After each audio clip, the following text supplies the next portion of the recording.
Hello friends, welcome back to the YouTube channel dictation club. आज का dictation आनंद मासिक पत्रिका अंक 21 से लिया गया है, जो कि 4 स्पीड 80 शब्द प्रति मिनट, 90 शब्द प्रति मिनट, 100 शब्द प्रति मिनट और 120 शब्द प्रति मिनट की गति से डाला जाएगा। इसको आप अपनी स्पीड के अनुसार चयन करके लिख सकते हैं।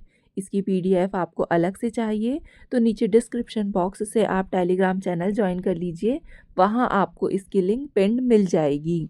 और आपको अगर डिक्टेशन पसंद आता है तो वीडियो को लाइक कर दीजिए और चैनल को सब्सक्राइब कर लीजिए। तो ज़्यादा समय ना लेते हुए डिक्टेशन स्टार्ट करते हैं 5 सेकंड के बाद।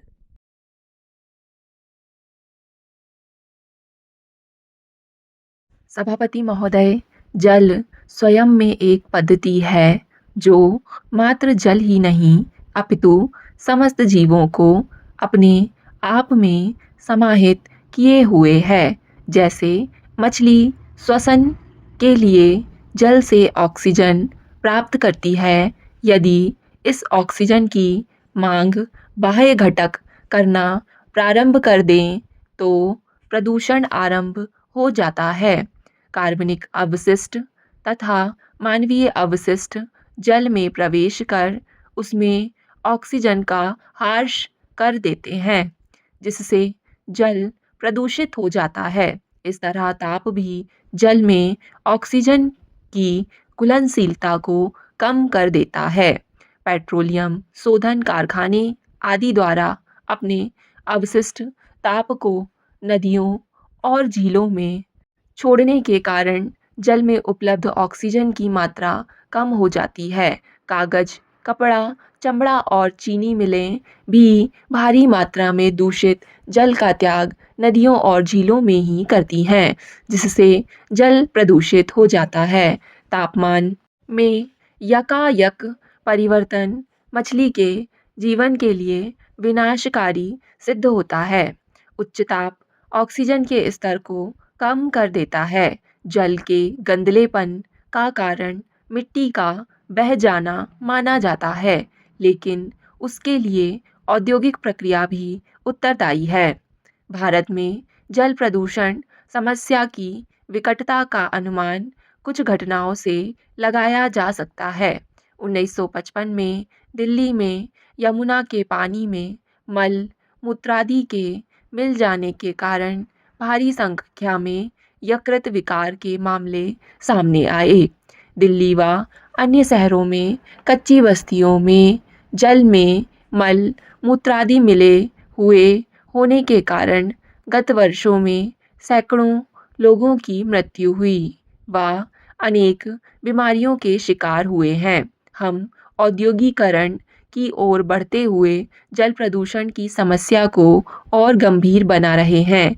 यदि इसे रोकने के पर्याप्त प्रयास नहीं किए गए तो यह आर्थिक विकास की नकारात्मक वृद्धि के रूप में परिलक्षित होगी।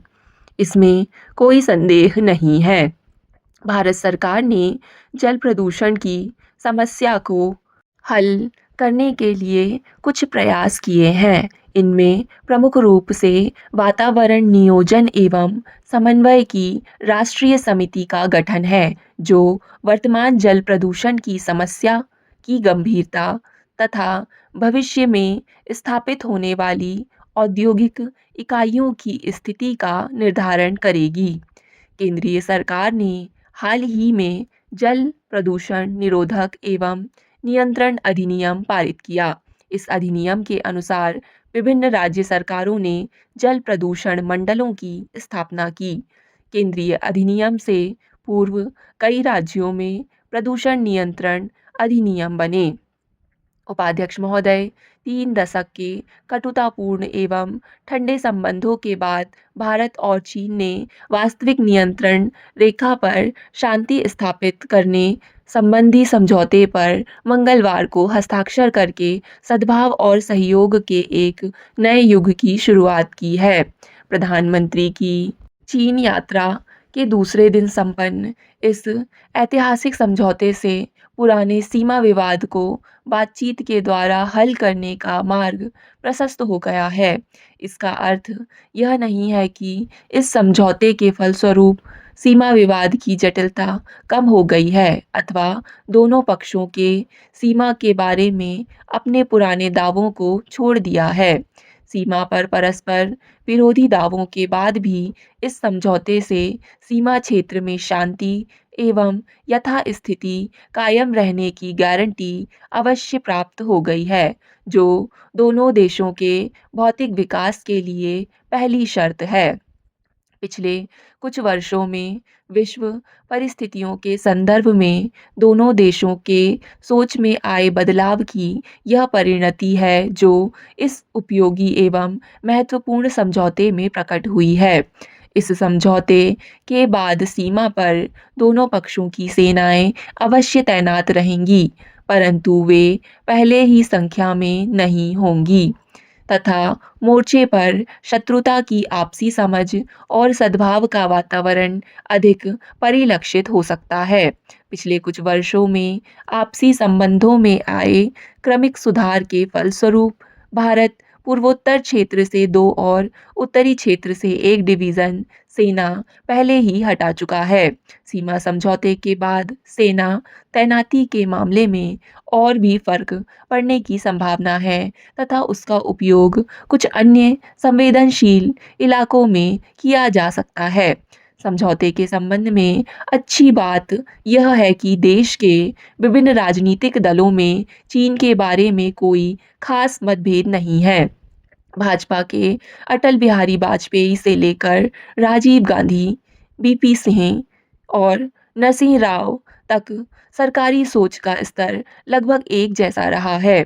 अतः चीन के साथ बेहतर संबंधों का प्रश्न एक आम सहमति का प्रश्न बन गया है। सेना भी इससे अलग नहीं है। इस समझौते का पहला और महत्वपूर्ण प्रभाव यह होगा कि सीमा इलाके में अनावश्यक तनाव में कमी आएगी और परस्पर विश्वास के वातावरण की सृष्टि हो सकेगी। टकराव का खतरा लिए बिना ही लंबे समय तक सीमा समस्या पर शांति के बीच बातचीत चल सकती है। इस बीच आर्थिक एवं व्यापारिक क्षेत्रों में प्रगति हो सकती है। तीव्र गति से हो रही जनसंख्या वृद्धि तथा औद्योगिकरण ने जल प्रदूषण को और अधिक भयानक एवं गंभीर रूप प्रदान कर दिया है। भारत में गंगा नदी को धार्मिक व अन्य कारणों से पवित्र नदी के रूप में माना जाता है, लेकिन इस नदी में बढ़ते हुए प्रदूषण से सामान्य जन चिंतित हो उठा है। जल मनुष्य की प्राथमिक आवश्यकताओं में से एक है, जो सहज प्राप्य माना जाता है, जब तक कि उसकी उपलब्धि अभाव या प्रदूषण द्वारा दुष्कर नहीं हो जाती है। विश्व स्वास्थ्य संगठन की एक रिपोर्ट के अनुसार प्रतिवर्ष लगभग 50 लाख बालक जल से होने वाली आंतों की बीमारियों से मर जाते हैं।